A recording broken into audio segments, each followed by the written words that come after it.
அவருடைய ஆவிதான் உங்களை பாதுகாத்தது. அவருடைய பராமரிப்பு தான் உங்களை வாழ வைத்துக் கொண்டு வருகிறது. இந்த நாளில் கையை உயர்த்தி சொல்லுங்க, என் தேவனே, நீர் என்னை ஆவியை காப்பாற்றினீர். உம்முடைய பராமரிப்பு தான் என்னையும் என் குடும்பத்தையும் பாதுகாத்துக் கொண்டு வருகிறதப்பா. நான் உம்மை மறவேன். நான் உம்மை தினந்தோறும் துதிப்பேன். நான் உன்னை தினந்தோறும் ஸ்தோத்திரம் பண்ணுவேன். எத்தனை பாடுகள் வந்தால் என்ன, எத்தனை இழப்புகள் வந்தால் என்ன, இயேசு போதுமே. சொல்லலாமா? எத்தனை சோதனை வந்தால் என்ன, எத்தனை இழப்புகள் நேர்ந்தால் என்ன, எத்தனை சோதனை வந்தால் என்ன, எத்தனை இழப்புகள் நேர்ந்தால் என்ன, இயேசு போதுமே, இயேசு போதுமே, இயேசு போதுமே, இயேசு போதுமே. மாட மாளிகை ஆசை இல்லை ஐயா, இயேசு பாதமே எனக்கு போதும் ஐயா. உலக ரட்சகரே, என் உயிரை காத்தவரே, உலக ரட்சகரே, என் உயிரை காத்தவரே. ஹல்லேலூயா, ஹல்லேலூயா, ஹல்லேலூயா, ஹல்லேலூயா. தேவஜனமே, தினந்தோறும் இப்படி கரங்களை உயர்த்தி முழங்கால் படிட்டு ஆண்டவரை நோக்கி ஆராதனை செய்யுங்க.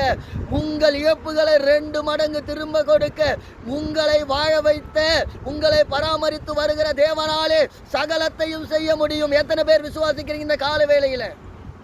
ஆமென். நிச்சயமா நீங்கள் ஆராதிக்கிற தேவன், உங்கள் கருவை கண்ட தேவன், உங்களை பராமரித்த தேவன், உங்களுக்கு நிச்சயமான ஆசீர்வாதத்தை அவர் புஸ்தகத்தில் எழுதி வைத்திருக்கிறார். இந்த நாளில் என் பிள்ளைகள் இந்த இரட்டிப்பான ஆசீர்வாதத்தை பெற வேண்டும் என்று அதுவரையில் காத்திருங்க. தாமதித்தாலும் நான் காத்திருப்பேன். எத்தனை பேர் சொல்றீங்க? இன்னைக்கு எத்தனை பேர் முடிவெடுக்கிறீங்க? எத்தனை இழப்புகள் நேர்ந்தாலும் இயேசு சாமி என் கூட தானே இருக்கிறாரு. என் கருவை கண்ட தேவன் என் கூட தானே இருக்கிறாரு. என்னை பராமரிக்கிற இயேசு சாமி என் கூட தானே இருக்கிறாரு. அது எல்லாத்தையும் நிச்சயமா நான் 2 மடங்கு திரும்ப பெறுவேன். ஏன்னா என்னை அழைத்த தேவன் உண்மை உள்ளவர். ஆமென். தேவ பிள்ளைகளே, உங்களை அழைத்தவர் உண்மையுள்ள தேவன், உண்மையுள்ள இயேசுநாதர். அவரை மறக்காதீங்க. இழந்ததெல்லாம் கொஞ்சம் தான், அவர் திரும்ப கொடுக்க போகிறது 2 மடங்கு. எத்தனை பேர் விசுவாசிக்கிறீங்க இந்த நாளில் நான் இழந்ததையெல்லாம் என் ஆண்டவர் 2 மடங்கு எனக்கு கணக்கு வைத்து திரும்ப கொடுப்பார் என்று? உங்கள் ஆவியை காப்பாற்றின தேவன், தாயின் கருவிலே உங்களை பராமரித்த தேவன், நிச்சயமாய் அவர் உங்களோடு கூட இருக்கிறார். தீமை ஒன்றும் அணுகாதபடிக்கு உங்களை காத்து ஆசீர்வதித்து வழிநடத்தின தேவன் இந்த பூமியில நீங்க உங்களுடைய பிரயாசத்தினால பட்ட ஆசீர்வாதத்தை காட்டிலும் தேவனுடைய கிருபையினால் பெறப்போகிற ஆசீர்வாதம் 2 மடங்கு. ஆமென். எத்தனை பேர் நம்புறீங்க தேவனுடைய கிருபையினால் 2 மடங்கு ஆசீர்வாதத்தை நீங்கள் இந்த நாளிலே பெறப்போகிறீர்கள் என்று? ஆம் தேவஜனமே, நான் நிச்சயமா நம்புறேன். நான் ஆராதிக்கிற தேவன் நிச்சயமாய் உங்களுக்கு இரட்டத்தனையான நன்மையை கொடுப்பார். அவர் தானே உங்களை பராமரித்து வருகிறார். அவர் தானே உங்கள் ஆவியை காப்பாற்றி வருகிறார். அவர் தானே உங்களை ஆசீர்வதிக்க முடியும்.